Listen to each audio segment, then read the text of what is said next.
Welcome back to Lambda Bible Studies. Oh, I've never garbled the intro before.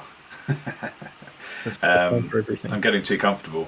Philip, welcome back to the channel. Always a delight, and I'm looking forward to today. We're digging into a story that I think a lot of people watching will be familiar with. Not least because there was that musical, wasn't there? Joseph and the what is it? Technicolor Dreamcoat. Technicolor Dreamcoat. Yeah. And now there's a joke that aged poorly. Technicolor no longer sounds like a funky modern thing. It sounds quite dated. But perhaps there's elements of the musical that the musical left out. Perhaps there are more layers to this story. I guess there's only one way to find out. And as ever, your artistic sensibilities have been busily at work preparing beautiful slides. So look at that. The power of AI. That's well, that's the whole discussion of AI is one I'm gonna have to bite my tongue on here, because we could easily spend the next 2 hours talking about that. But yeah, I think were it not for AI, we wouldn't be currently being blessed by these beautiful images. Slides. I believe. It's given that you didn't, I assume you didn't spend as much time making them with AI as you would have done making them by hand. Is that fair? Yeah, that's fair. The thumbnail I did do by hand. The thumbnail's great. Well, and I don't think you could have created the thumbnail with AI, at least. You know. Well, yeah, are you fooling me now? Now I'm second guessing myself. Well, actually. You got me. All right, let's go. Yeah, I just wanted to mention your mic. Seems like it's getting a lot of noise feedback. Maybe I can plug something.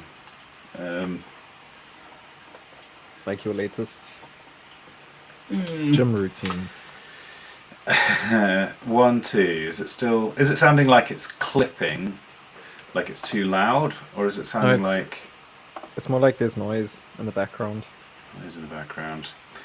Well, we might just have to make do for this stream, because it's going to be hard for me to diagnose live. Yeah. I'll mute my. Is it making noise even when I'm not talking? Yes. Yeah. It's just like white noise, but it's not that. Okay. I'll mute myself when I'm not talking. Okay. Well, welcome to the end of Genesis, the greatest book you've never read. I mean, you've hopefully probably read. Yes, so the Joseph story is the end of Genesis. I don't know. I feel a bit like I have to monologue now because I can't hear your white noise. But yes, it's the end of Genesis. So we've had the whole book of Genesis building up to this, and even Genesis. How does this sound? Have I removed the noise? That's very quiet. But actually, it's too quiet probably. But the noise isn't there anymore. The noise isn't there, but there's still an audio problem. Yeah. What does it sound like? 1, 2, testing. 1, 2, ABC. Quiet. Whatever. Johnny got some advice, but I don't know. Now you're sounding like a robot to me. Why don't you start telling me about Joseph, and I'll mute and see if I can find some more buttons to press. Sure. Okay. So this is supposed to be Joseph that you see on the screen here, but I wanted to just speak a bit about the build-up, because Genesis is a long book in ancient Hebrew, and it speaks about the beginning of the world, the beginning of humanity, and then it begins to narrow down on the chosen people, and it kind of culminates in the story of Joseph ultimately. And Joseph's dad is Jacob, who gets renamed Israel. So Israel is the name of the nation that we also still know today. It's been in the news a bit more recently. But this is ancient Israel, and it's just one man. And he's got 12 sons, which also make up the 12 tribes. Interestingly, there's 13 chapters in the story of Joseph, and if you count Joseph's little brother, I think then there's 13. No, if you count Joseph's two sons, sorry, that's how it goes. Then there's like 13 tribes of Israel as well, because Joseph's two sons both get allotted a place in the inheritance. How's the audio now? I think it's better. The noise is a Okay. bit less. Yeah. Well, we'll see. Keep going. Okay, so that's a bit of the context. Another bit of important context is the fact that Jacob, which is Israel, has 4 women by which he begets children. He's got 2 official wives, and then he's got 2 concubines. And his favorite wife of the 2 wives is the one that he gets second. He has to work 7 years to get the first wife, and it's not the wife that he actually asked for in the first place, so he gets deceived by his father-in-law. And then he works another 7 years and gets the second wife. That's his beloved wife. And then by this second wife, he has 2 children, 2 sons. One is called Joseph. That's this guy with the fancy cloak. And the other one's called Benjamin, who will play an important part in the later half of the Joseph story. And there we see again this kind of like dualistic nature of characters that one sees throughout Genesis. Jacob himself has another brother. Yeah. I was going to say, not only is it's not only is his favorite wife who has those 2, but he's very clear that they are, like, especially Joseph is his favorite child. That's why he has the Technicolor Dreamcoat, is because he's so favored by his dad. Yeah. And then you see that come out in his character, because he seems to prance around annoying his brothers and telling them about his dreams that they're going to bow down to him and such. Yeah, exactly. Well, with that, we could probably just like go right to the beginning of the story. Do you want to maybe read the text? Yes, as long as my mic is working. Okay. This is the history of Jacob. Joseph, being 17 years old, was feeding the flock with his brothers. And the lad was with the sons of Bilhah and the sons of Zilpah, his father's wives. And Joseph brought a bad report of them to his father. Now Israel loved Joseph more than all his children, because he was the son of his old age. Also, he made him a tunic of many colors. But when his brothers saw that their father loved him more than their other brothers, they hated him and could not speak peaceably to him. Now Joseph had a dream, and he told it to his brothers, and they hated him even more. I like great that guy. they could not speak peaceably to him. I imagine them like around the table at the equivalent of Thanksgiving, which presumably, I suppose the ancient Israeli version of,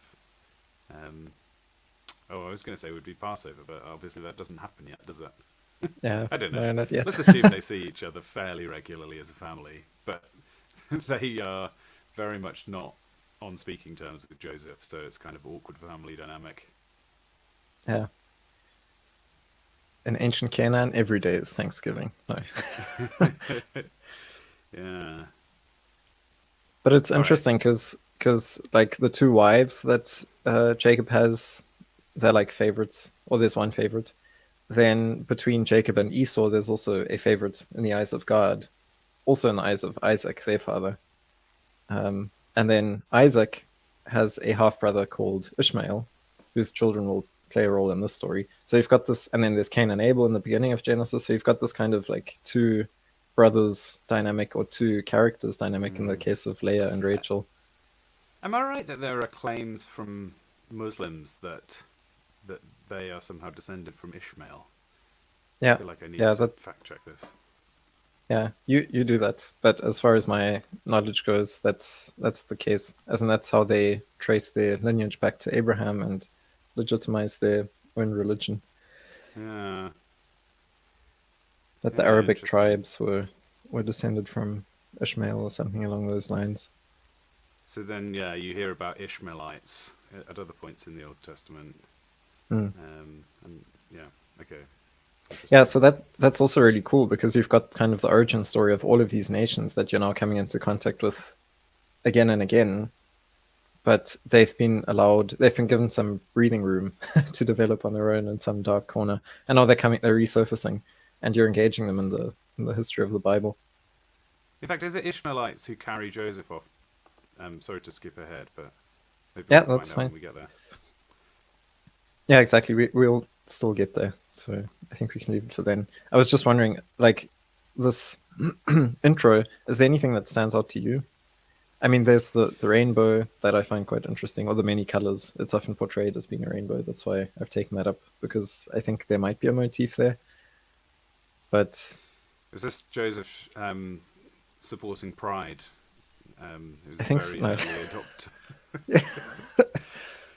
I think he started it, actually. That's why I went to Egypt, because it was the yeah. I'm I just can gonna stop imagine there. some terrible sort of modern reimagining of this story, making the protagonist, the reason they hated him was because he was LGBT or something. Yep, that's Um, what, that dreamer. Yeah. Well, you can usually dip into the academic. You can dip into the sort of trash that academia comes out with and find pretty much any ancient character being reimagined as a frustrated, LGBT individual. Mm. I think that the key point we need to get out of the beginning of the story of Joseph is this dynamic of him being a favorite and being the envy of his brothers. Mm. And that's the thing that is key then to see how it develops through the rest of it. And then the dream, which we only see the beginning of in verse 5 there, is also quite significant. Was there anything else that I'm missing here that's key? Well, some of the things that I've been thinking about is the connection between Joseph and the Messiah, who's mentioned in Genesis 3, right? So right at the beginning of the book, you've got this mention of some guy that's going to tread down on the head of the serpent and put an end to the curse of humanity, which is that they have to die. And then all of Genesis and all the rest of the Bible actually is built up like a family tree. It's like the world tree in terms of human lineage. And so you've got the beginning of it in Genesis 3, and you've got that word, here it says this is the history of Jacob. What the word in Hebrew is this is the family tree of Jacob, or this is the lineage of Jacob. Mm-hmm. And that phrase keeps coming up throughout the Old Testament, and it works kind of like framing for every story that takes place. And then sometimes, like often it's mentioned, and then it says this guy gave birth to, or what do you call it? Begat this guy, begat this guy, begat this guy, and so on by these women. Mm-hmm. But in some cases, like in this case, it all of a sudden just bursts into some flowery, epic narrative that goes on for a couple of chapters. But in a way, it's like the whole of the second half of Genesis is one quite detailed story in depth. There's kind of little pockets of narrative at the beginning of the Bible, and then this is when things have sort of settled in. I always imagine it like at the beginning of a movie, you've got wham bam, flash, explosion, things popping off, and then the pace slows, and you really get to know a couple of characters well, and begin to follow them in a more. But it begins with the great firework display of creation and all kinds of wild things, and now we've got something that's such a relatable story. It really feels like something that we could experience today, and the fact that we've got slightly different cultural setting, slightly different technological setting, would make very little difference to the human story that's being laid out. Yeah. Yeah, well, I mean, there are definitely these bigger stories that then begin to tell themselves, like Abraham, and Isaac doesn't really feature so much, but then Jacob. Although in between there still are these pockets of pretty long, like all of chapter 36 is just the family tree of Esau, and it goes into how he becomes the father of like 12 princes that are the rulers of tribes and so on. So there are still these pockets every now and then, and that also takes place in other books of the Old Testament. Not so much the poetic ones, but the ones that are like carrying on the narrative leading up to this final son that's supposed to show up somewhere in the family tree that will finally put an end to the serpent and to death and so on. And so we finally come to the kind of climactic character of the book. We don't know it yet because the story's still carrying on, right? But you think, well, maybe this guy's special because there's also a motif that's taken up from the beginning of Genesis when Noah shows up. And Noah is also kind of a special character who saves the world from, the climate crisis, like from from global destruction. And now the colors of the rainbow and the promise of God and salvation and so on are like wound up into the clothing of this character. So there's also that. And then because of lineage, I've been thinking about the way in which, like you mentioned, Joseph is loved more than all the other children of Israel. Israel loved Joseph more. So here's this son who's kind of also, he's not the only begotten son because he's got a brother called Benjamin who plays an important role, but he's one of only two sons by his favorite wife. And Benjamin's also got an interesting story. But anyway, so he's got all of these messianic traits, and he's very special somehow. And the way Jesus is portrayed in the New Testament also bears a lot of similarity to this. Like, for example, he's got that robe, a shining robe that's, well, firstly, he gets a cloak put over his shoulders when he goes to the crucifixion. And then also he has this seamless robe that the soldiers throw dice over. So there's also something about, I don't want to invoke the Sparkle Creed here. I don't know if you've seen it, but I don't know that I have. Okay, you haven't missed much. But it's Now quite you're hard. making me Google it. Okay, if you can find it in written The form, real that's the story behind the LGBTQ plus inclusive Sparkle Creed. I don't think I'm going to investigate any further. okay. Well, I think that kind of puts the framing in place for anyone to understand what. Yeah. So you're seeing Joseph as a messianic figure, which I think is definitely there. I've also been wondering whether you could see. So could Joseph be the nation of Israel, and almost like you could see Benjamin then as well. Let me first talk about Joseph. So the nation of Israel, somewhat through their own disobedience, end up getting exiled and cast down, looking like they're in a pretty hopeless place. But they have all of these prophecies about how they're going to be rulers and restored to their original greatness, and out of the nation of Israel indeed comes Jesus, and he will one day rule and judge. And we do kind of see, and I won't walk through it now because we presumably are going to go through the narrative, but I think we see similar story beats in this story. Anyway, so yes, I guess seeing links between the story of Israel and the story of Jesus is very common. So if we see a messianic figure, we probably could expect to also see their story mirroring Israel's story to a certain degree. Yeah, that's really cool.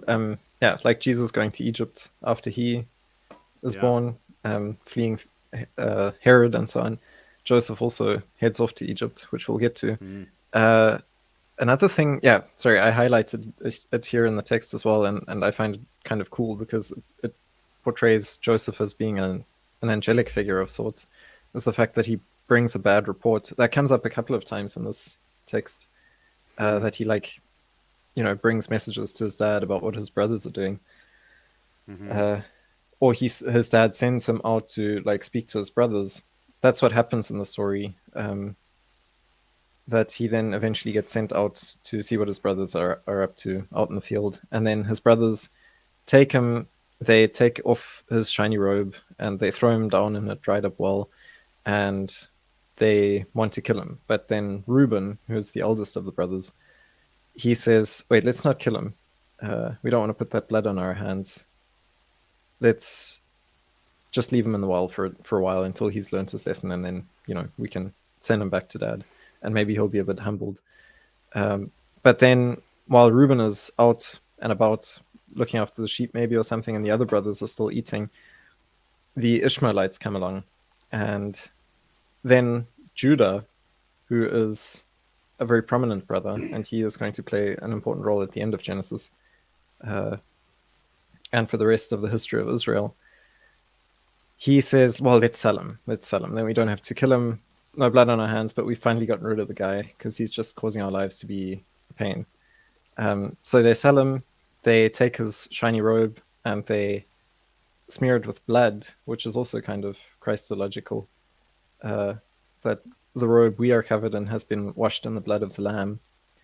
And they bring it to their father as a kind of atoning sacrifice, except it's not an atoning sacrifice.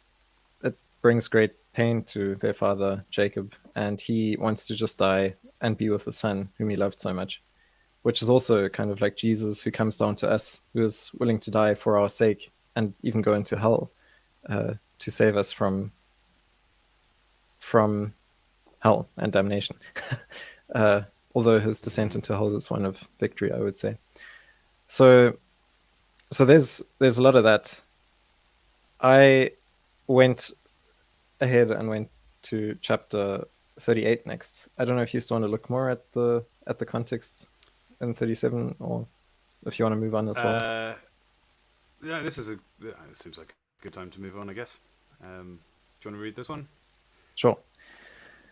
When Judah saw her, so now we're speaking about Judah. We heard about Judah. He was the guy who said, let's sell Joseph. And now there's a whole chapter dedicated to Judah. So clearly he's important in some degree. That's suddenly inserted in the middle of this dramatic story about this special character, Joseph. We want to hear more about Joseph, but now suddenly Judah, the bad guy, is in front and center. So when Judah saw her, he thought she was a harlot because she had covered her face. Then he turned to her, by the way, and said, please, let me come into you. For he did not know that she was his daughter-in-law. So she said, what will you give me that you may come into me? And he said, I will send you a young goat from the flock. So she said, will you give me a pledge till you send it? Then he said, what pledge shall I give you? So she said, your signet and cord and your staff that is in your hand. Then he gave them to her and went into her, and she conceived by him. So she arose and went away and laid aside her veil and put on the garments of her widowhood. So this is very into the midst of things.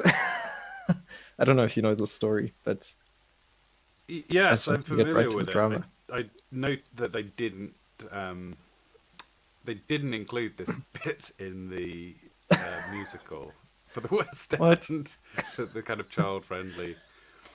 But of course, the kind of shock twist, in a sense, for people who aren't aware, is that Jesus was a descendant of Judah. You wouldn't think, reading this, that the descendants of Judah were going to have anything positive to say about them. So I think, maybe reinforcing a general theme of God's great patience and forgiveness, that it's not that the people who he chooses to fulfill his plans are the most good, and they're not being rewarded for their good work, right? That this is not an honourable passage, right? Yeah, in fact, later on, when she then wants to redeem this pledge that he gave her, which is, I mean, essentially it's a word that I know better is deposit. So he gives her this deposit, and then later on, when he finds out that she's pregnant, so maybe I should tell the story, but to give some context for those who don't know. But the story is about Tamar, and Judah lives in Canaan with his dad and his brothers, and he takes a wife in Canaan, and then he has a couple of kids with his wife and a couple of sons, and he finds a wife for his firstborn son called Tamar, and God doesn't like his firstborn son, so he kills him, and Tamar doesn't have any kids to look after her, so she doesn't have any life insurance essentially. And then Judah, because that is their custom, says okay, and that becomes codified in the Levitical law later on in life, in the existence of Israel. But he says to his second-born son, okay, you take her. And then his second-born son, so it's a very sexual story that kind of grabs your attention in the middle of the Joseph story. It's kind of like Game of Thrones. Who'd have think? But this second-born son then like goes into her, and because he knows that the children won't be his children, he kind of pulls out at the end and then spills the seed over the ground. And there's a lot of connectedness between the word of God and seed, and this is also something that plays an important role when it comes to his coming into the flesh and so on. And I think that's one of the reasons, excuse me, why this is displeasing to God. When Onan, that's his name, spills the seed on the ground instead of begetting an heir for his brother. And so God kills Onan as well. And then Judah has one son left, but he isn't quite of age yet. So he says, just stay in your widowhood until my son is of age, and then I'll give him to you. But secretly in his heart, he's like, I'm not going to give her another of my kids, because they will keep dying when they marry her. So then he keeps her as a widow, and then she kind of tricks him into begetting a child by her, which I've highlighted at the bottom here. And she conceived by him. And she gets twins again, like this kind of two brothers motif gets picked up here.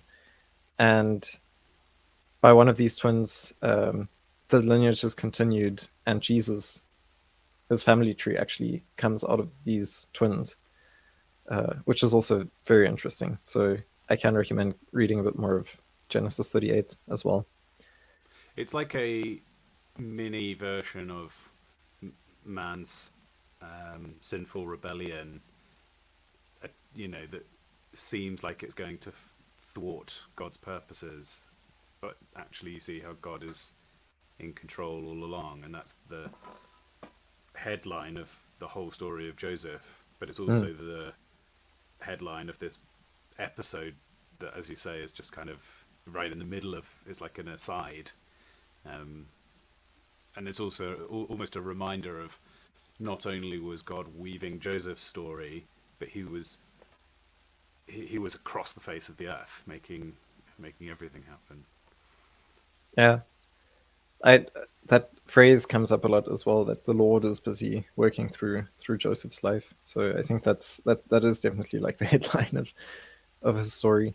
And another thing about Judah, I wonder if there's like kind of a similar dualism that's being set up between Judah and Joseph, because another contextual and framing point that's pretty important is that Moses is the one who's writing all of these things down, right? So, and it's the story, the first book in 5 books that will lead up to the story of Moses and the people of Israel and their exodus from Egypt.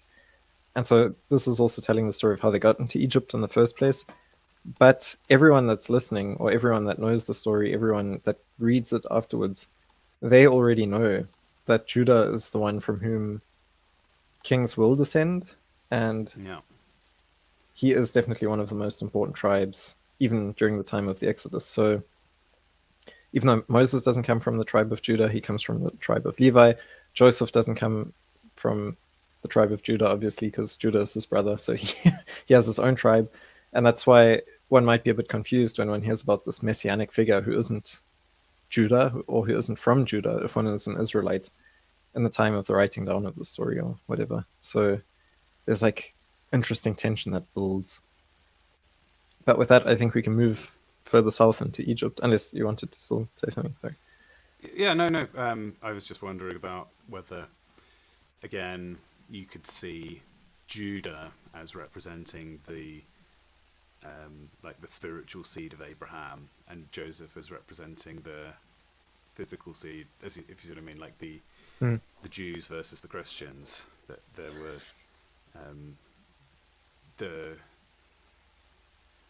there's the group who kind of succeed practically in furthering God's plans for a while, but then sort of peter out and stop mattering as much, and yeah, that they sort of have an earthly kingdom for a period, whereas there's a much more. Well, I don't want to push it too far. But I really like that thought, because Judah is kind of. I would have switched it around and said Joseph is more of a spiritual son of God in a lot of ways, which we'll see as this continues. And maybe that's also supposed to act as a kind of warning to the Israelites to say, look, God has done wonderful things through Joseph. He wasn't from the tribe of Judah. Right. And for the kings that come later on, when they were reading the law, because it was part of the law that the kings had to read the law and know it and write it by hand and so on. So when they would come into contact with it, they would also kind of get a warning. There are other people that God can work through if he wants to. He doesn't need you. Like, he isn't dependent on you. He chose you. And that's a reason to be grateful. And that applies to us as Christians as well, I think, because in Christ, that lineage continues, the family tree continues, that the Bible is telling the story of. So I definitely think there's a lot packed up into that idea that one could spend ages talking about, probably. And then Judah would be like the physical seed. Yeah. Okay, yeah. All right, I'm happy to move to Egypt. Okay. Well, here we are in Egypt. And there's a bit more text. Oh, is it my turn? Yeah. Now Joseph had been taken down to Egypt, and Potiphar, an officer of Pharaoh, captain of the guard, an Egyptian, bought him from the Ishmaelites who had taken him down there. The Lord was with Joseph, and he was a successful man, and he was in the house of his master the Egyptian. And his master saw that the Lord was with him, and that the Lord made all he did to prosper in his hand. So Joseph found favor in his sight, and served him. Then he made him overseer of his house, and all that he put it under his authority. Then he made him overseer of his house, and all that he had he put under his authority. And it came to pass after these things, that his master's wife cast longing eyes on Joseph, and she said, "Lie with me. How then can I do this great wickedness and sin against God?" That's what Joseph says. That's what Joseph said, yeah, there's no quotes, but... Yeah, sorry, I forgot to put the verse number as well. That's a later verse. I think it's verse 8, B or C or D or something. It's like right at the end of verse 8. Sure. I just wanted to put that part of his response. Yeah. Yes. So he's made quite a good hand of it, really, landing himself in prison, but he whiles away and ends up what does it say, he's found favor in Potiphar's eyes, and he's found favor in the eyes of his wife as well. Yeah, exactly. I like the fact that you made that connection. I found that quite funny. Like, it's all about the eyes. Yeah, and there was a bit about eyes earlier with the two So Joseph's mother had a sister so I guess it must be Joseph's aunt. Is that right? Had weak eyes, Leah. Oh, oh, that's true. Yeah. Oh, that's very Whereas interesting. so we can then infer that Joseph's mother doesn't have weak eyes. Yeah, I don't know if that means strong eyes. probably. But it's interesting. Like Joseph is described just before this encounter with Potiphar's wife as being a very handsome man, very good-looking guy, and that's why she casts longing eyes on him. Yeah. And these attributes aren't really mentioned in the Bible unless they're of profound significance. So there's definitely going to be something to the fact that Leah's eyes are weak. But I should look into that actually. That sounds really cool. Very interesting. I haven't thought about it that much myself. I just assumed that this was a general way of saying that she just was not physically attractive to Jacob, but maybe there's more to it. Yeah, very roundabout way of saying it. Right. But if you ever need to tell somebody why you don't find them attractive, it's just your eyes. I can't. They're not my type of eyes. That's probably the least offensive thing that you can say. Okay. I think that's prescriptive scripture, right? Or how do you call it? The other way of looking at it, Prescriptive? maybe she was wildly cross-eyed or something. That would be maybe a funny. Yeah, it's just a purely interpretation. historical fact that she needed glasses, but they didn't have glasses back then. I So didn't have glasses. yeah. The other thing is you mentioned he's in prison. He isn't quite in prison yet. He's currently just a slave. I don't Oh, know if sorry. that's better. Yeah, you're right. I'm getting mixed up. No, he's a slave. Yeah. Is that right? Yeah. So he's not Yeah, actually yeah. in prison. Yeah. Fair. Good point. But it is, yeah. Well, it's kind of similar, except he's out in the open still. But he is a slave, so he's bound to Potiphar, who's an officer of Pharaoh, as we see here. But Joseph becomes a successful man. I mean, the slave law, I think slavery back then, in Egypt maybe especially, was not as.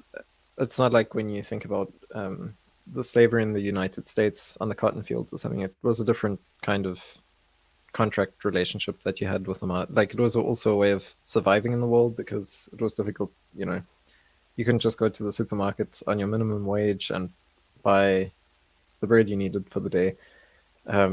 You had to, yeah, you had to grow food and stuff like that. So if you weren't bound up in society in some connected way, you would die. You were sort of rescued out of the precarious situation of being hand to mouth because if somebody owned you, they have quite a strong investment in your survival. So you kind of trade your freedom for a safe paycheck. And Yeah. I would argue that is exactly the calculation that almost everyone watching this has made, unless they're in education. But Okay. employees are pretty much required to do what they're told. They do have more freedom than slaves, but fundamentally they are rescued from a lot of the stress that goes with being self-employed or being a business owner, about worrying about finances and so on.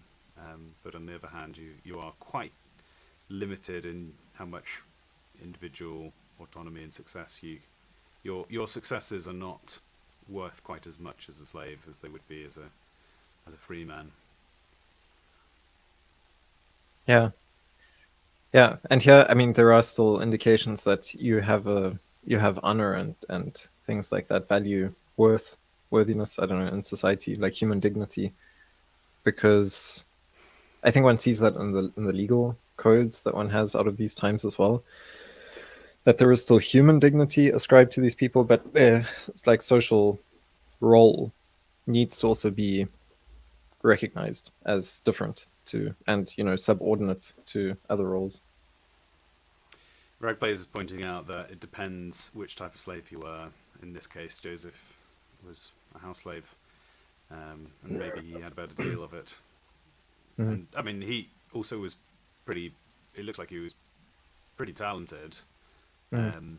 and therefore, we think of slaves as being the absolute bottom rung, and in today's, in today's society, you'd think of them as being like the janitor or the graduate or the intern or something. But actually, you could be in a position of quite a lot of authority, in charge of a load of people with a lot of trust, and quite complicated jobs, administration, things that we think of as fairly senior positions, right? Mm. And Yeah. that seems like that's what Joseph is basically he's like, if you looked up the org chart, he's only a couple of steps down from one of the most powerful potentates of the entire known world at this point. Yeah, exactly. Yeah, he's definitely in the working for the higher ups, and so Yeah. I guess it's similar to like working in a big, massive corporation, and you're like the secretary or something. You probably don't really have any freedom in your life at all. Like you're probably also the slave of whoever's right at the top. Um, Well, I wonder. As overseer of the house, he's kind of like he could be considered like a chief officer of a big company, but just he's not the executive officer.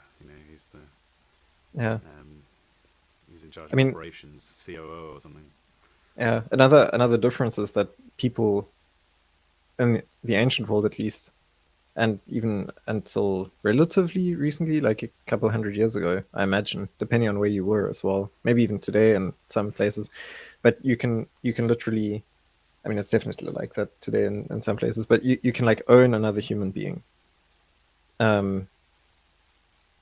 And yeah, anyway, I don't really want to go down that rabbit hole, but it's just bound up with legal contracts and so on, of different kinds. That a wife, for example, would be owned by the husband, and the children as well, and the slave would also be owned by the head of the house. But a woman could also have slaves and so on. So you would actually own the life of that person.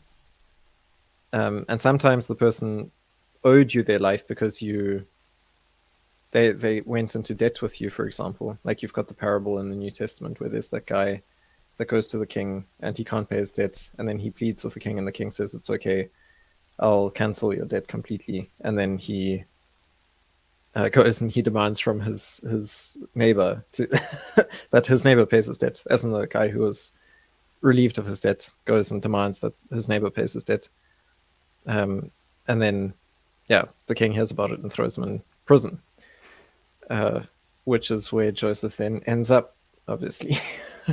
So what happens is he rejects the advances of Potiphar's wife. Potiphar's wife, being displeased at being spurned, lies and makes out that Joseph tried to rape her, essentially, right? And in fact, doesn't she grab, like Joseph runs out of the situation, which is probably an image of the correct godly response to temptation. He literally flees it. She grabs his cloak as he's leaving, and that's like evidence of that. What was he doing here in my room or whatever? And that's why he gets thrown in jail unjustly, and a double injustice, because had he have gone along with Potiphar's wife, which he may have been tempted to do on multiple levels, he probably would have avoided jail. So he's literally being punished for his goodness. yeah, he's definitely like the embodiment of righteousness and wisdom in a lot of ways. And this scene in the jail reminds me a lot of Daniel in the lion's den, because not because he's surrounded by lions, but but I mean, to some degree, Joseph has also gone into exile into Egypt, just like Daniel goes into exile into Babylon. Joseph is a man of dreams and who can, as we'll see, interpret the meaning of dreams. And Daniel is the same. He plays the exact same role for the king of Babylon when he's in Babylon. So, Much as we talked about with Jonah, there's a physical descent that matches the story arc, right? yeah, so it's the hero's journey. Yes, It's the very descent into hell. Petersonian. Yeah. Yes. Yeah, so we descend now into the depths. Shall I read this chapter? Please. Okay. Then Joseph's master took him and put him into the prison, a place where the king's prisoners were confined, and he was there in the prison. But the Lord was with Joseph and showed him mercy, and gave him favor in the sight of the keeper of the prison. And the keeper of the prison committed to Joseph's hand all the prisoners who were in the prison. Whatever they did there, it was his doing. The keeper of the prison did not look into anything that was under Joseph's authority, because the Lord was with him, and whatever he did, the Lord made it prosper. So there we have the, Yeah. Once the again, imprisonment. he's being successful, and according to the text, very clearly, the success Joseph's having is attributed to God. An important lesson to anybody whose lives are going well, I guess, that they ought to give proper attribution. Yeah. Yeah, so I found that very interesting as well, that the emphasis is laid so thoroughly on the Lord's work. Like the Lord was with Joseph and showed him mercy, which is what you indicated earlier as well, I think, and gave him favor in the sight of the keeper of the prison. Here we've got favor in the sight again. And it's interesting that he, like, wherever he goes, is another Petersonian thing with dominance hierarchies. Haven't heard that one in a while, actually. That's Yeah, he needs to bring that back. He needs to play Yeah. some of his early hits. yeah. Have you watched the postmodern drinking song? Maybe I shouldn't be talking about it, but I found it quite No, I haven't. interesting. Okay, that's his Yeah, I can see latest. this. Yeah, latest and greatest hit. Anyway, yeah, this is not a postmodern reality in which Joseph finds himself, and neither is the mercy of the Lord. It is very real. Yeah, but he climbs the hierarchies. I find that interesting. Wherever he goes, he succeeds. Hmm. And it's the success that makes him a useful tool to God. So I don't think we are to read... I mean, I know you mentioned that he is shown as being righteous in Potiphar's house. I'm not convinced that he's shown as wise and righteous back with his brothers. I feel almost like he's more paying his due here for his earlier indiscretions. But yes, he certainly seems to be reforming as a character. Like he's just putting his nose to the grindstone. That's all we've seen in the last couple of chapters. Is Joseph unacknowledged, battering through all the things that life is throwing at him. At this point, he's got no idea what's coming. Like, we read this in the context that Joseph was briefly in jail, but ultimately was,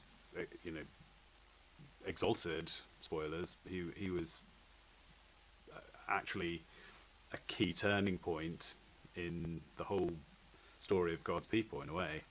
But it's easy to forget that when you're trying to put yourself in Joseph's mindset here, that he's really had a series of quite bad incidents happen to him, one after another, and it would be quite easy for him to despair here, I think. Yeah. Ragplay says he has God mode. He's got God mode enabled. I think that's quite exactly. It's called baptism. No, I'm sure. Well, not really, but something I saw recently. So I really like that because that just brought to mind. So Reverend Fisk, who's on a big YouTuber as well in the Lutheran world, he's been really delving into like the Proverbs especially and the Psalms, so into the wisdom literature in recent times and the Hebrew of it and like the significance of the words and the world and from which they come and all of these things. And he spoke about how there's a specific kind of simpleton in Proverbs. Like you get different kinds of simpletons or fools, and you get different kinds of wise men. And the simpleton is one of the kinds of fools that you get who still has hope for being led onto the path of righteousness and wisdom. And I think maybe actually that's what's going on with Joseph. He did a series of sermons on Joseph recently, which I haven't watched all of yet, but the ones that I have watched were really cool. I still need to carry on watching those for some more inspiration. But yeah, I like this idea of Joseph being a simpleton at first. So he's like, yeah, my dad loves me. I must be great. I got a fancy cloak. Yeah. Don't know if he had a nice camel. Didn't have cars back then, but he's like, proud of stuff, Cloak and then proves that I'm doing everything right, kind of thing. yeah, exactly, the I'm a recognition great of my guy, father. The world is good to me. I've got a prosperous family and I deserve it. And most importantly, I am, set to be ruler over all my brothers at some point. So it's just just got to wait out this boring period of my youth, and then my life will be pretty easy. Yeah, Was what he began thinking. yeah, and there's actually just another parallel that opened up in my mind, which is that Joseph first, gets put into a well. That's like the first hard knock that he takes, is that he gets thrown into the well. So there's like a miniature version of the story playing out in the introduction of the story in chapter 37, where everything happens that will happen for the rest of Joseph's story. Here he's in the well again, but the father that shows him favor isn't Israel, it's God. So it's like the story was playing out in miniature at first, and now it's become the same story but in cosmic. And he's back in the well.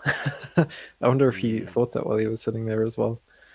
No pun intended. Yeah, I think there's no question that there's a deliberate parallel in the two knocks that he takes. And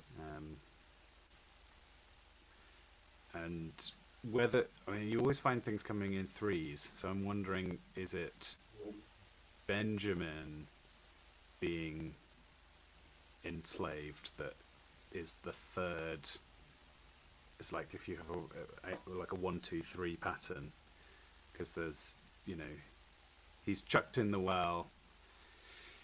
He thinks he's going to die of thirst in the well. He's kind of rescued out of that. He's chucked in the prison. He thinks he's going to be in prison forever. He's kind of rescued big time out of that. What's the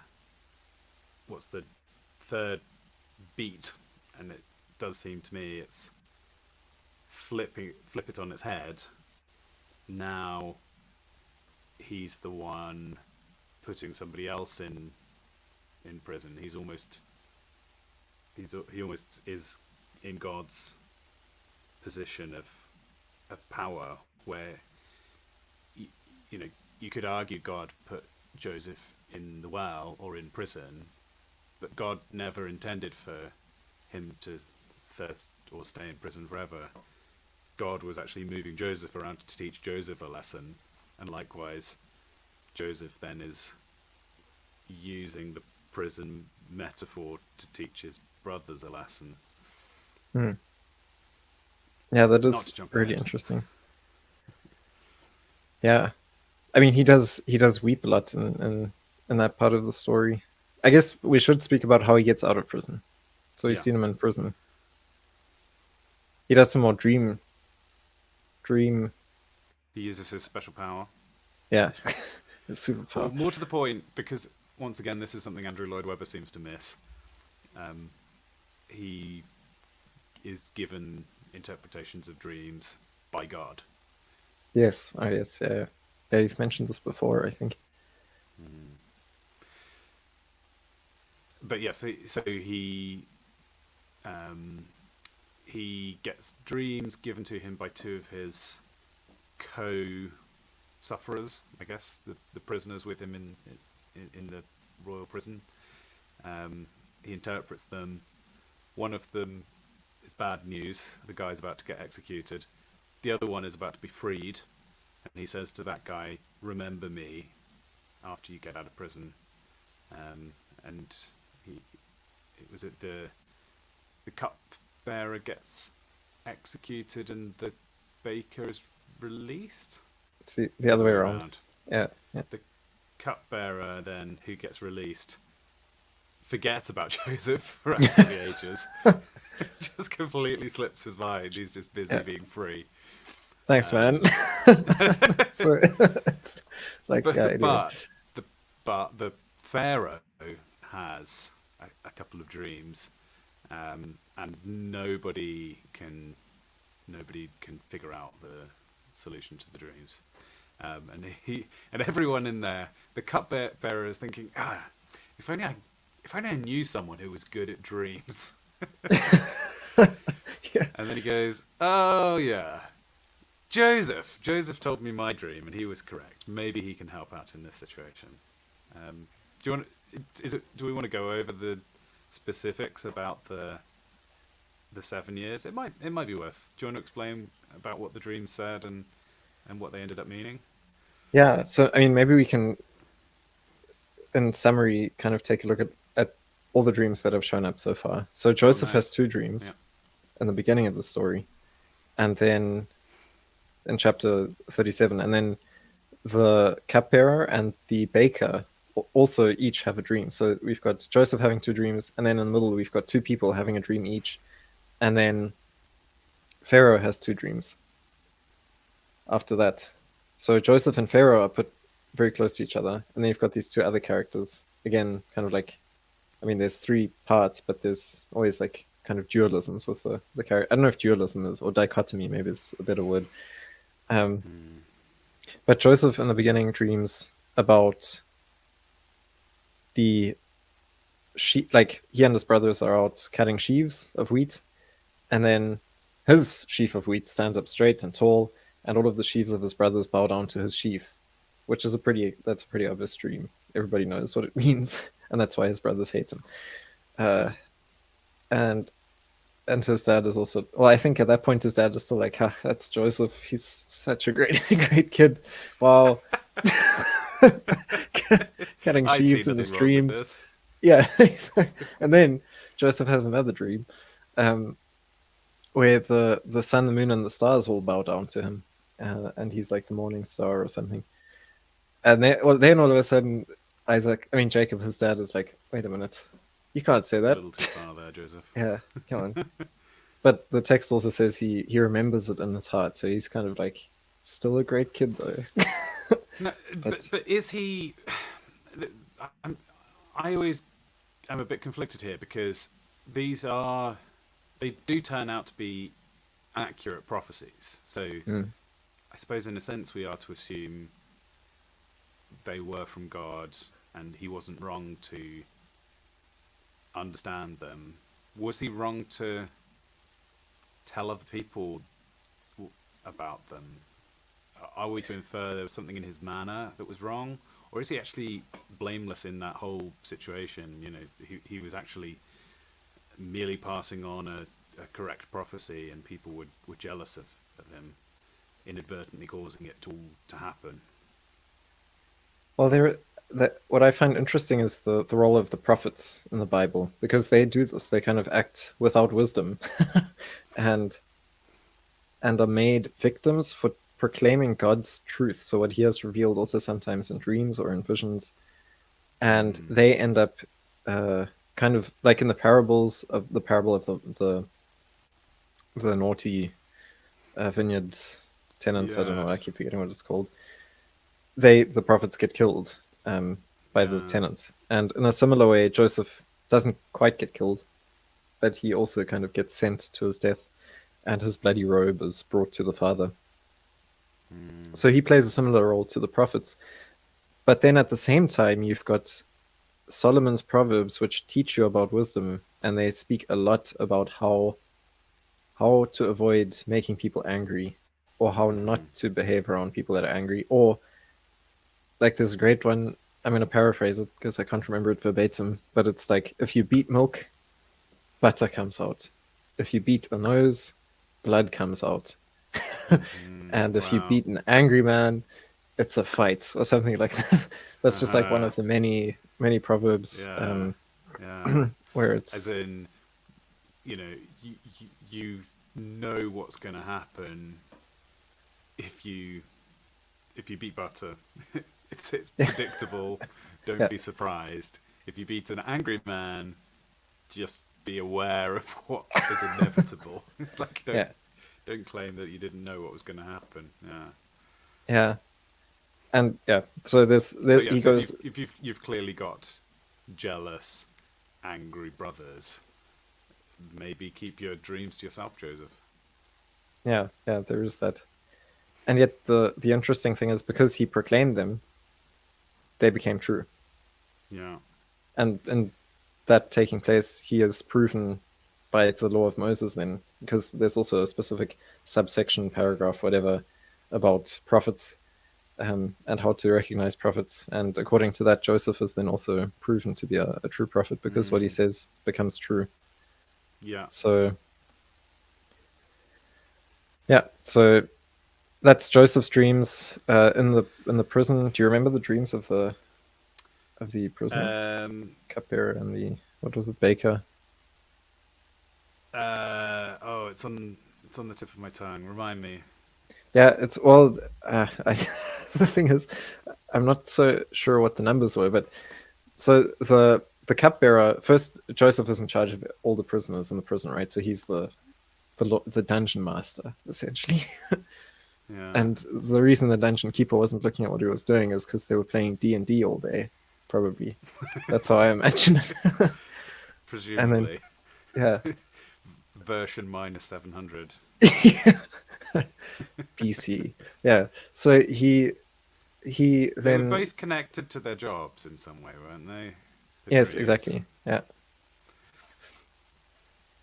Yeah, Joseph then looks at the guys and he sees that they're troubled, and he asks them, "Why are you troubled?" They say, "We've had some dreams," or at least the cupbearer says it first. And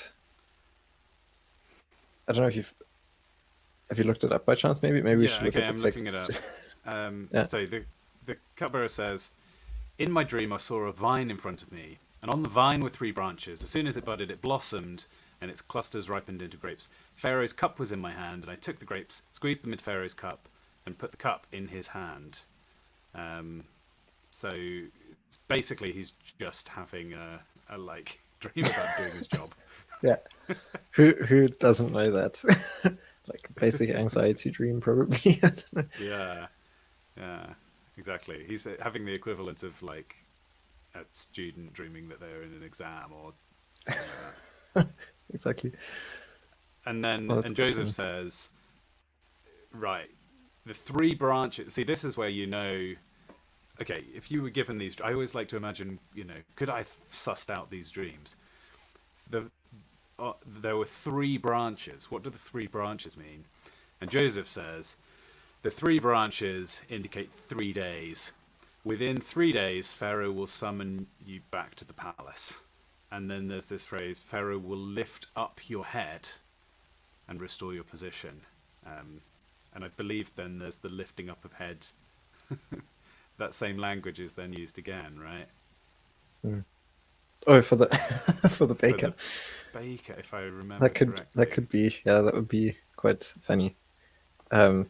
He's I think, I've read a translation that says he got impaled, but the point is he dies. And it's interesting because in the baker's dream he's holding so baskets on his head. Yeah. Yeah, so we'll do the dream in a second, but it's chapter 40, verse 19. For the baker, the interpretation is, within 3 days Pharaoh will lift up your head, and he's probably thinking, oh good, lift up your head and impale your body on a pole, and the birds will eat away your flesh. Wow. Yeah, and what's interesting about the two dreams of these guys is that there's also something profoundly messianic about them in the language of the Old Testament, and then Christological in the language of Christianity. That the wine is there, the cupbearer, and the bread is likened to flesh being eaten. In the case of the baker, yeah, the cupbearer doesn't. His blood doesn't get drunk, as far as I know, unless Pharaoh's a Yeah. vampire or something. The But chief baker's dream was, on my head were 3 baskets of bread. In the top basket were all kinds of baked goods for the pharaoh, but the birds were eating them out of the basket on my head. So it is a bit like the, in a sense, it's like the cupbearer was having a dream about just moseying along, doing his job quite successfully. He, in fact, the grapes budded, and he gave the cup over, and it's kind of, he's thinking about doing his job, and it's going well, and there's this element of 3. The baker, meanwhile, is thinking about doing his job in his dream. There's the element of 3 with the 3 loaves of bread, but he's having one of those terrible dreams where, like, he can't move, or like he can't breathe, he's running and whatever. He's having the birds attacking and trying to eat the bread that he's trying to deliver off to the pharaoh, and with the element of 3, that means 3 days. But the ominous, the feeling of the dream is accurate. That this is 3 days to the end. yeah, yeah, and after 3 days in the tomb, Christ rises from the dead. But Joseph doesn't get out of prison after 3 days. I wonder if he's in there for 3 years. Is that, I don't know if you could see that there as well. I'll have a look. I think it's 2 years at the beginning of 41. Yeah. So that's also interesting. The two, again, like the two natures. Yeah, but anyway, then Pharaoh has 2 dreams, and they're basically the same again. In the one he dreams about 7 ears of corn that rise up and are healthy, and then 7 like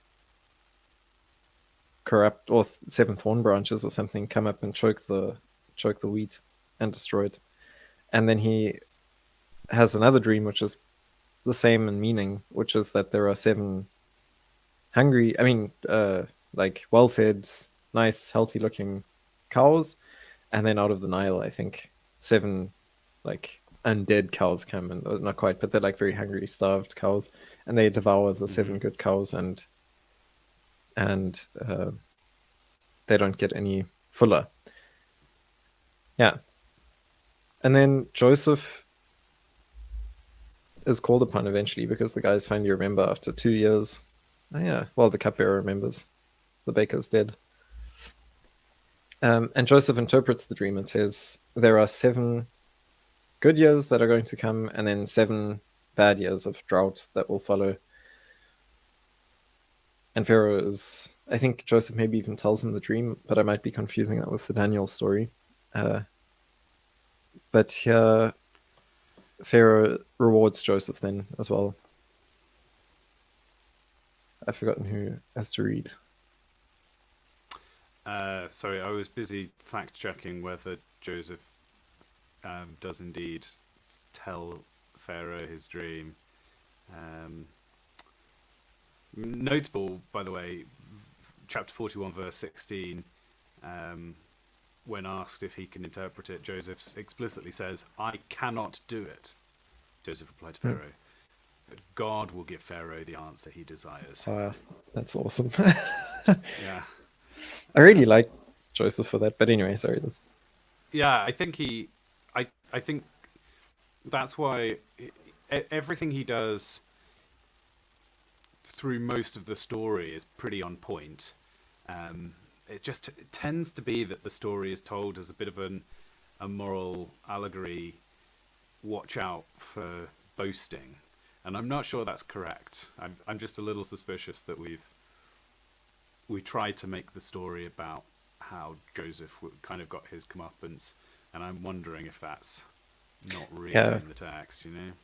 Yeah, I mean, I think that's Daniel likewise doesn't really. You don't see any flaws in Daniel as a character.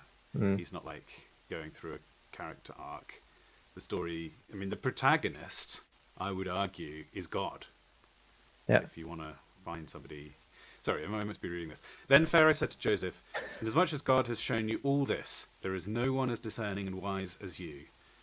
You shall be over my house, and all my people shall be ruled according to your word.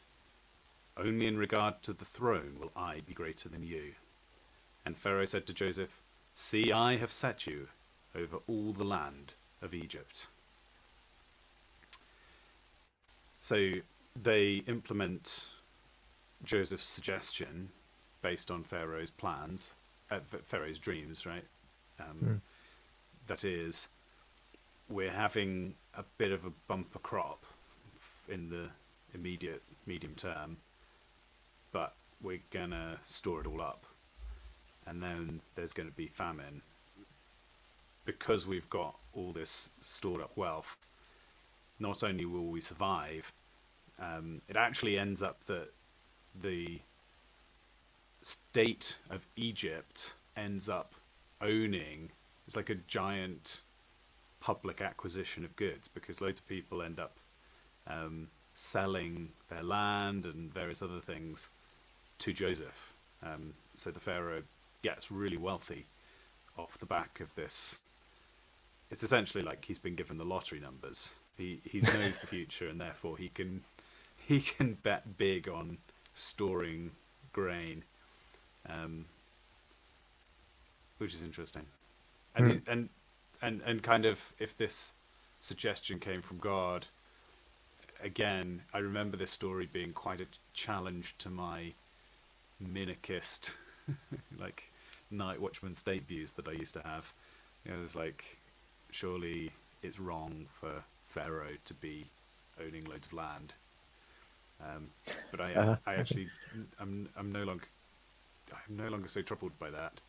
In fact, it's the fact that the land is owned, that with the kind of, I know this is a complete aside, but with the kind of skin in the game logic, I actually think the Pharaoh probably was, and especially with a wise person like Joseph in command, was probably quite a good steward of the land, potentially. And, you know, obviously we then see what ends up happening with the Israelite slaves, and they're being mistreated, and that sin leading to God's judgment on the nation.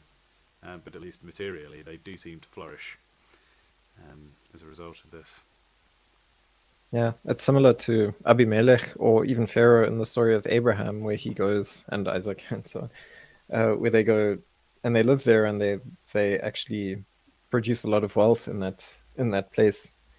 And that's good for the king, I guess, but the king sometimes gets a bit concerned, and then there's a bit of tension, and then it gets resolved by the fact that Abraham leaves again and settles a different part of the world.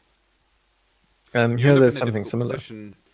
As if you have a very wealth generating individual as a ruler, you're in a difficult position, because they're great for you, but they're also a threat to you. So you've got to figure out how to manage that, or you end up being usurped. Yeah, that's a tricky. That's a But this is partly tricky why situation. you find dictators always end up like the real autocrats end up always executing everybody who's competent, because they're the people who are the biggest threat to you. Yeah, I mean, it's also, I think that's another. I'm glad that you brought up the earlier verse in chapter 41 where Joseph says, "I can't." It is all God, because I think that's kind of actually the moral of the story. It's not the story isn't about Joseph did something stupid and then God beats him up for it a bit and then he learns his lesson. It's that no matter where Joseph finds himself, he actually always gives the glory to God. There isn't really a character arc, like you're saying, which is interesting. But the story, it's kind of like Batman. It's like Batman. Go on. It's Let's like hear it. he's Batman does not change. he is eternal. No, he's got his principles. He has an idea, and as the story unfolds, this idea is allowed to shine forth all the brighter as the story continues, because you can really see how like indestructible Batman is in terms of his principles. Like no matter what happens to him bodily, no matter where he has to go, what he has to achieve, or whatever, it's the principles that he subscribes to.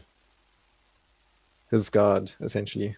So Batman's God is not the true God. Don't read too much into this, but I don't know. I mean, maybe he's a Christian or something. Somehow, anyway, we'll leave that up to the viewer to decide.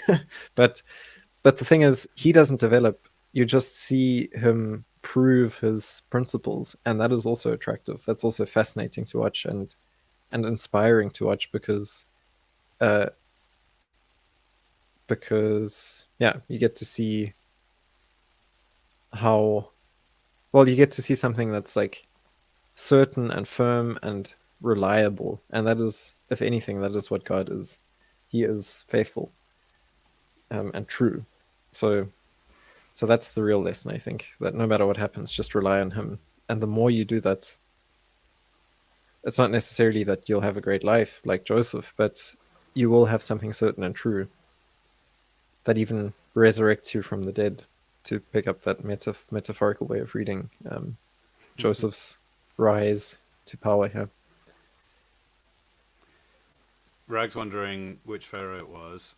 I don't think we know. I don't think we even have a particularly firm view of exactly when this happened, but I think it's somewhere between like 1500 to 2000 BC. Yeah, Which it would leaves actually quite a lot be. of pharaohs to pick from. Yeah, it does. But like, what would really, I mean, if Rag plays as an expert, it would be kind of interesting to see if there's a if there's a correlation between one of the kingdoms, like the Middle Kingdom or something, and Joseph. If one of the dynasties Yeah. maybe came to power because of because of Joseph, because there's like the intermediate periods Right. between the different kingdoms, and that's just chaos. Yeah. And so I'm wondering if there was like, because the way you described Pharaoh as this like big landowner via Joseph, that made me think, yeah, maybe he's like consolidating all of his power by means Maybe of he this was one the guy. beginning of the Middle Kingdom, for example. Yeah, that'd be kind of cool to look into. So that's also something that I need to Okay. look into more.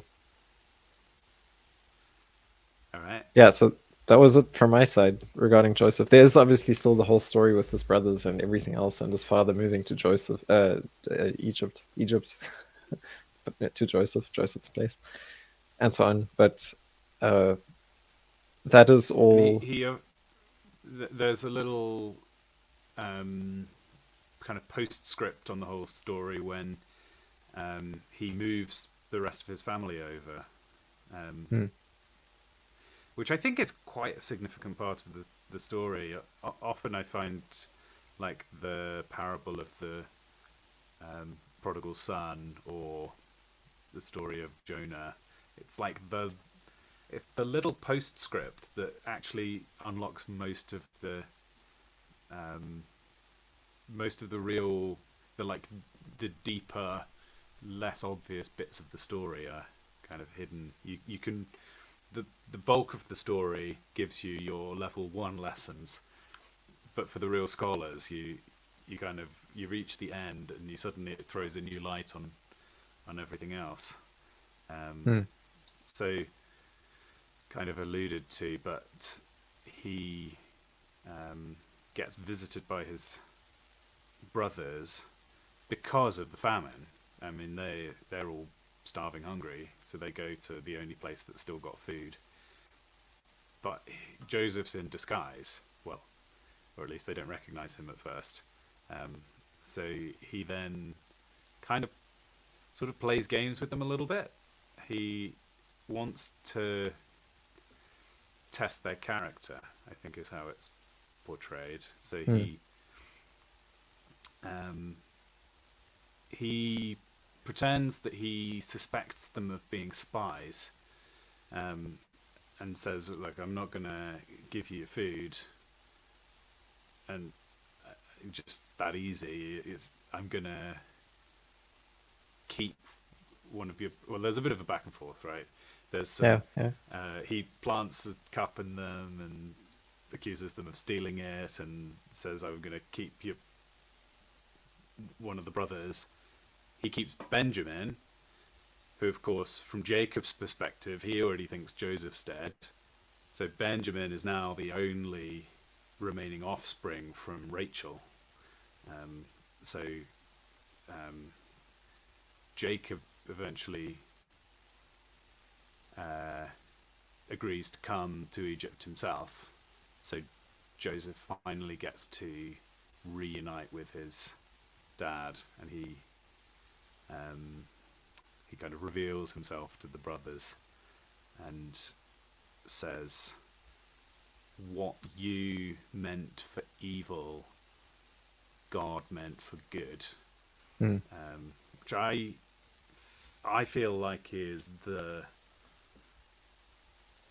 pull quote from the whole of Genesis for me. Yeah, that's pretty good, because it's also at this climactic moment in Genesis. So just to clarify, maybe on some of the some of the narrative beats, because I think, I mean, now that you've brought it up, Garbled it a little bit. yeah, yeah, but it's, I mean, I think the facts were kind of there, but so the first time around, there's this back and forth. I always, as a kid, found it really irritating, because it's like they keep going back and forth, and I was like, what? Can't they make it more efficient? Can you streamline this? Yeah. Yeah. Like all the way back to Canaan. Anyway, so This is like the DMV telling you that you need to bring a different form, or you've got to get another form of identification. Yeah. So anyway, but there's this famine, and it's like through the whole world, is how Genesis describes it. And then Canaan, Jacob, who's still depressed, is sitting there, and he's like angrily telling his sons to go to Egypt to get some food, because Egypt is the only place where there's food. And then they go, and then Joseph says, "How do I know that I can trust you? I mean, you're just a bunch of guys that want some food. You might be like robbers." Because they said they don't have the payment, I think, or something like this, and they'll bring it, but they need the food, otherwise their father will starve, and he's back in the house. And so Joseph is kind of engineering a situation that will end up being exactly like what they did to him. But instead of him being the one that they sacrifice, it would be Benjamin, his younger brother, that they would sacrifice. So he's recreating a microcosm of the beginning of the story, but replacing himself with Benjamin, where they will have the opportunity to either sacrifice Benjamin or to offer up themselves and try to free Benjamin. And so Simeon stays behind the first time around as a deposit, kind of like with Tamar, there's a deposit. Now Simeon is the deposit.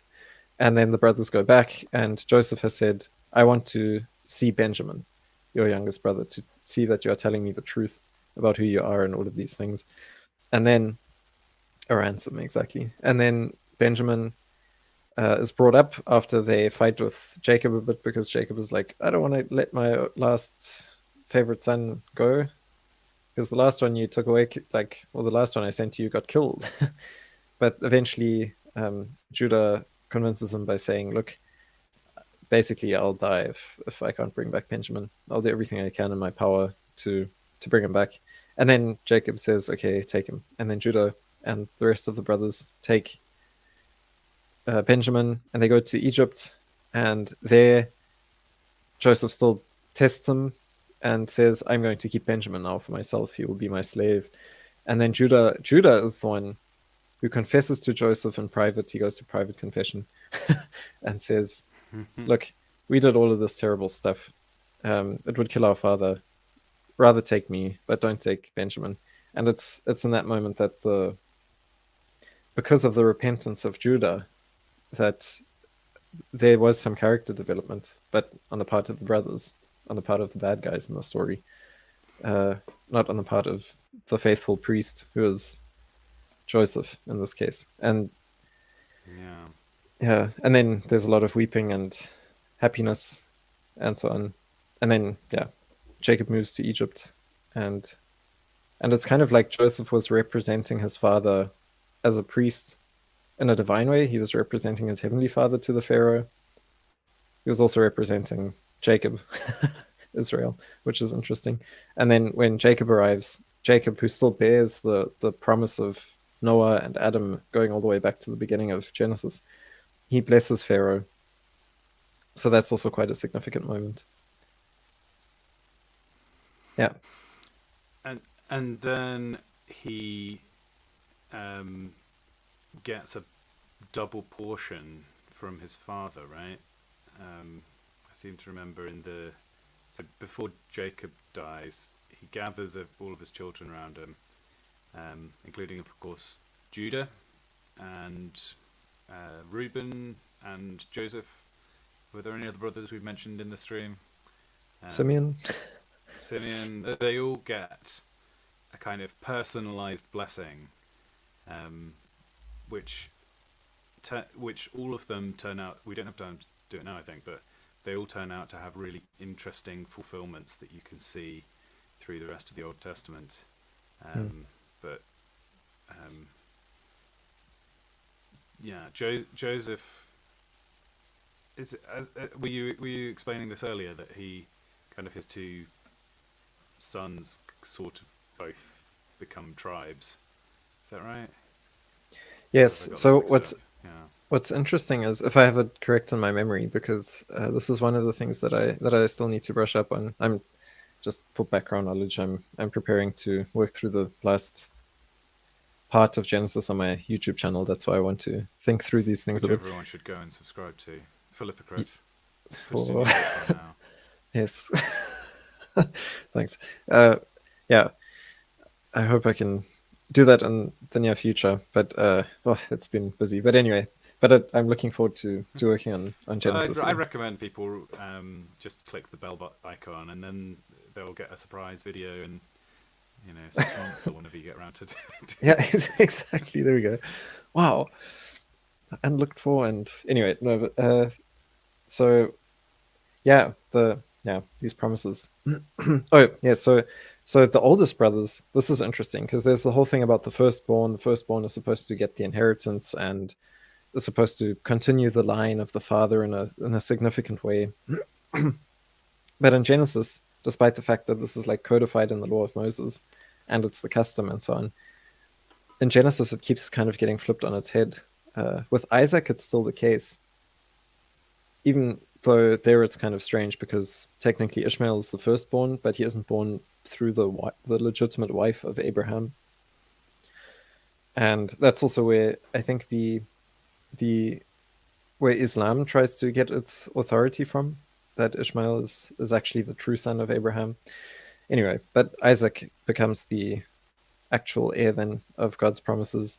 And then with Jacob and Esau is actually the firstborn, but that gets flipped on its head because of God's intervening. And then here again, with the 12 sons of Jacob, Reuben is actually the firstborn, and then it's Simeon, if I remember this correctly. I keep switching them around. So these are the first two born of the 12. Reuben, Jacob basically says, you don't get anything, you're unstable as water. There's different reasons for that. You can read the Joseph story. He's kind of a weird character, like Judah and all of the other brothers. But Reuben is particularly kind of punched in the face by this. And then Simeon also doesn't get much. Which feels a bit like Reuben was the one who saved Joseph from dying in the well, arguably. But then on the other hand, you could read it that Reuben's the one who actually gets Joseph sold into slavery. Maybe the other brothers would have come back and fished him out, but it was Reuben's fault that Joseph ended up getting genuinely taken away from his father. Yeah, there's a lot of interesting ground to cover there, I think. Yeah. But Simeon and Levi are both kind of grouped together, right? As violent. They end up getting involved. Their descendants do turn out to be a bit bloodthirsty. Yes, and I did a video about this called "The Rape of Wisdom," because they have a sister called Dinah or Dina, which means discernment in Hebrew, and there you can see in that story, that's Genesis, one of the earlier 30s. You can look it I up. think I did a stream with Semiagog on that story once. Yeah, that could be. So you can look Sounds that up as familiar. well. Yeah. Then Anyway, Judah, who's yeah. told that he will rule. Yep. And Levi becomes the priesthood, essentially. Mhm. That's where the temple cult and so on is in Levi. And Moses is also a Levite. So like the third born is like dedicated to God in a sense, gets sent to the monastery. And the fourth born becomes the king, which is also interesting. It's a very common theme in Genesis of, although it is already, it's not that this pattern hasn't been established, that the firstborn is supposed to get the primary inheritance, and yet in God's plans, it's actually quite rare that happens. It's generally the firstborn ends up being overlooked, but often also deservedly so. Like the firstborn messes up their. They are given all the advantages in life and still mess it up. Maybe.